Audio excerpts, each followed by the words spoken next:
This is A-Game, fast-acting, long-lasting, with no side effects.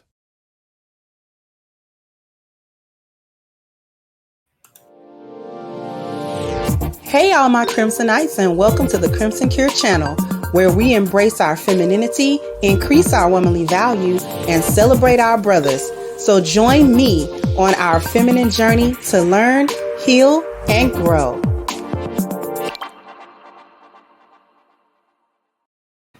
Hey there my Crimsonites, and welcome to the Crimson Cure channel. I am your host, femininity coach, and author of the Crimson Cure, and this is my perspective. So what are we talking about today? Today we are talking about how Black women disregard Black men's lives. Okay, so I have an article to read you guys. So I'm going to share my screen. I'm going to read the article, and I'm going to come back with my perspective. There's a video too, but I'm not going to show that. We're just going to read. Okay, so Waffle House waitress allegedly pulls gun on a man over cheese eggs. And I don't ever go to Waffle Houses just because it says Waffle House. And I feel like that can't be the name of an establishment just because I feel like it can't be a name. But anyway, aside from that, and they all see, every time I see something stupid go down, it be at a Waffle House. So I've never been to quote unquote Waffle House, which is just horrible. Anyway, let's read. No cheese for you at this Waffle House. A customer at a Waffle House in downtown Atlanta claims a waitress pulled a gun on him after he asked for cheesy eggs Wednesday morning. A man named Candy Franklin found himself staring down the barrel of a loaded gun after pointing out his eggs weren't what he ordered. It all happened over cheese eggs, Franklin told the local Fox station. At first, they didn't bring them to me. Then they brought me normal eggs, and I said that I ordered eggs with cheese on it. It was all a normal dispute over food. I never in a million years thought it would come to gun violence. I was looking down at my food, making sure it was right, and then that's when I saw people running. I looked up, and she had the gun at me. I didn't think she would shoot. Then she cocked it back. So I was like, maybe she's about to do something. Now it's time for me to turn into Rambo and get out of there, Franklin said. This is the customer. Picture the customer right here. I assume this is the Waffle House in question. Okay, she was like, she'll blow my brains out, he said, adding, they must have some good eggs and cheese in there. It's never that serious. The incident brought back unfortunate memories for Franklin. I was fearing for my life because I've been shot before, and I just lost a brother to gun violence. A representative from Waffle House told the TV station they have received the customer complaint and have launched an investigation, but Franklin is done. No more Waffle House for me at all, Franklin said. Okay. Now, I had actually read another article where they were trying to say that he was harassing her. Like she went outside to have a cigarette break because he was complaining so much. And then he followed her outside and then was like harassing her then too. And when I read that article, there were comments in the article talking about good for her. She should have pulled a gun on him, and, you know, like she should have done that. And he shouldn't have been harassing her and all of this other type of stuff. So what we have here is a complete disregard for the lives of Black men in general. See, when we talk about in the Black Manosphere magazine, the Black man's constant being under a constant threat of extinction, this includes being under that threat from Black women as well. Okay? They are not exempt from actually holding such little regard for Black men's lives that you'll be willing to pull a gun at work on a customer, a gun, and then cocked it. Like, I really will blow your brains out today. And having worked customer service for years, you get frustrated, but you don't get that frustrated.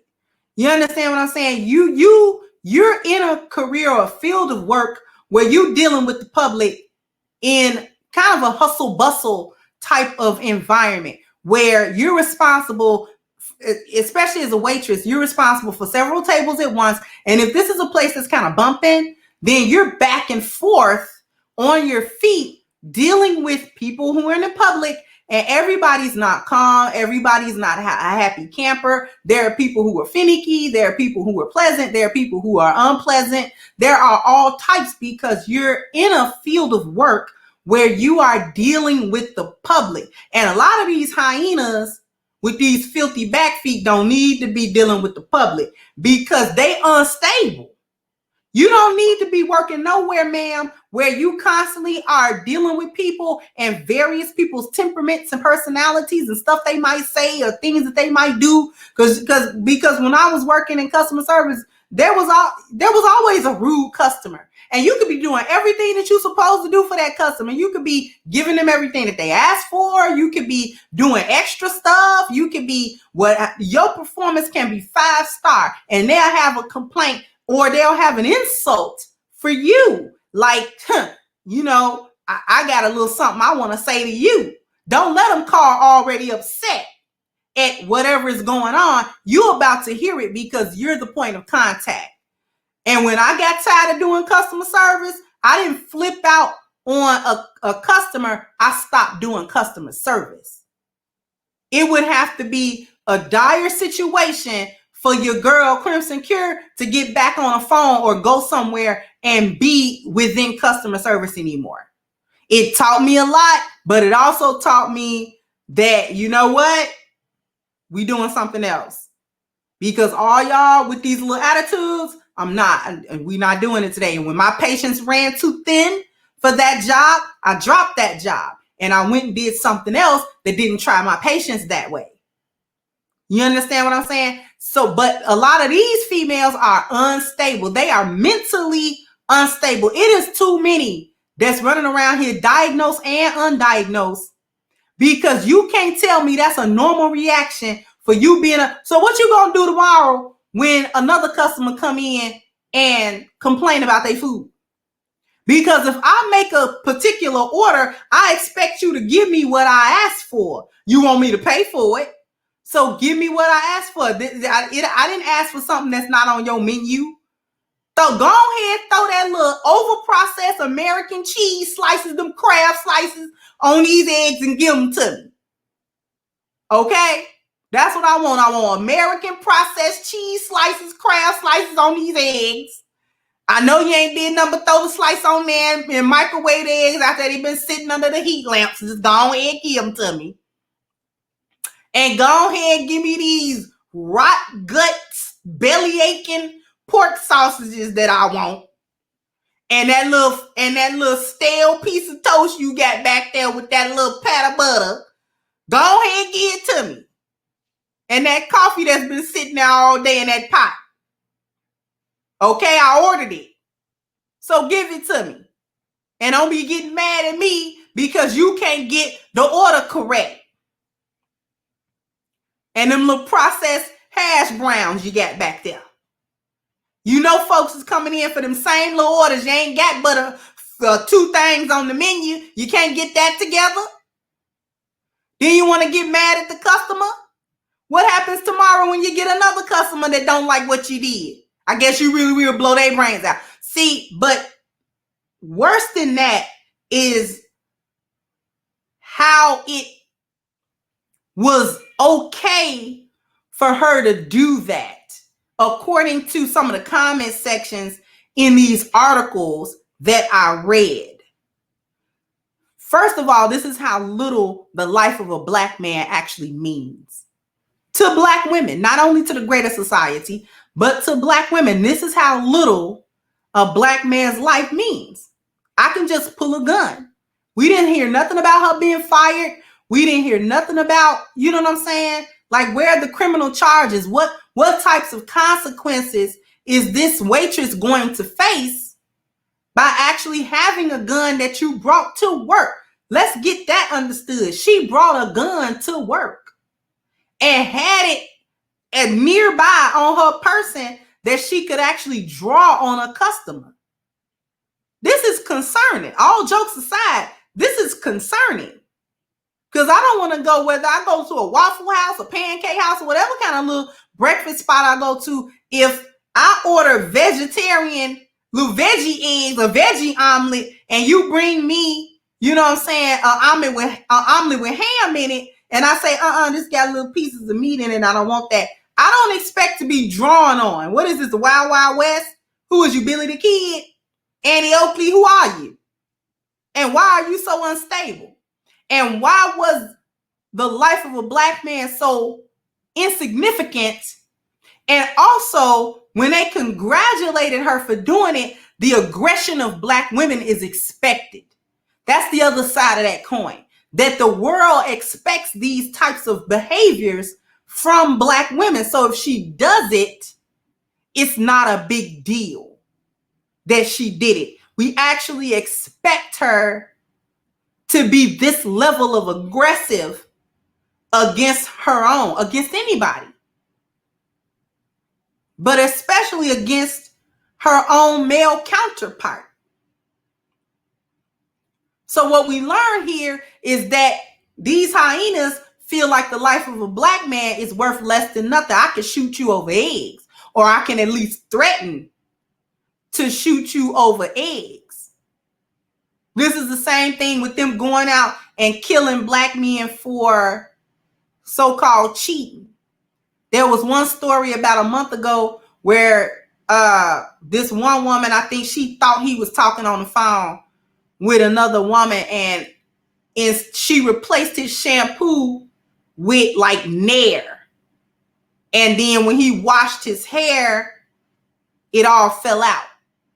And she was sitting there looking like, oh well. And then come to find out, she assumed wrongly. She wasn't even correct in her assumption, and then was like, oh man, what I do? You know what you did. And while that wasn't necessarily life-threatening, it just shows how little black men are thought of by these gynocrats and these hyenas. Because if you a dude, a man that I know you done sat somewhere and looked in his face and told him you loved him for whatever that's worth. So this the same man you done sat somewhere and told him you loved him, you would think to do some kind of harm to him also. You would think to kill him, or you would think to threaten his life in some sort of way. Even a strange man. This waitress doesn't know this man. And I don't care how loudly he complained about his food. If it was too much and he was doing too much, you tell the manager and have the manager come deal with it.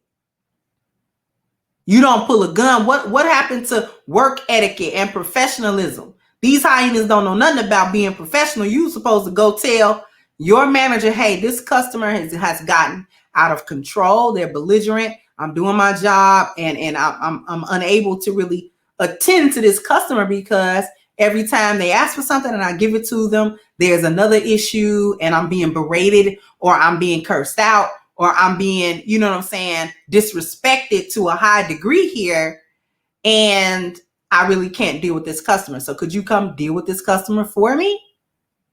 And let that be handled. And if the customer is truly out of sorts, then they can be removed from the establishment. Period, point blank. Then your interaction with that customer is over. You finish the rest of your shift. You go home. It was a hard day. Oh, well. But instead, your unstable self decides to pull a gun. And somehow in the world, this makes sense for black women to be able to do with little to no consequence. And this man got to try to laugh it off, or, you know what I'm saying, shrug it off as if it wasn't that big of a deal. But to be sitting at a breakfast table and look up to see I'm staring at down the barrel of a gun that my waitress has on me, like, come on, knock it off. Knock it off. Anyway, let me know what you guys think about this topic. Jump down in the comment section, sound off for me, like, share, subscribe to the channel if you have not. Once again, I'm your host, The Crimson Cure, and this was my perspective. Bye-bye, Crimsonites. Hey guys, please like, share, and subscribe to the channel and hit the notification bell. And if you've got more to say on the topic, leave a comment down below. Also, don't forget to support our sponsor, who so graciously supports this channel by clicking the description box and the link for A-Game at agameherbal.com. You can go ahead and get a 10% discount off of your next purchase using the code Kendra10. This has been yet another Crimson Cure production, and I'll catch you guys on the next one.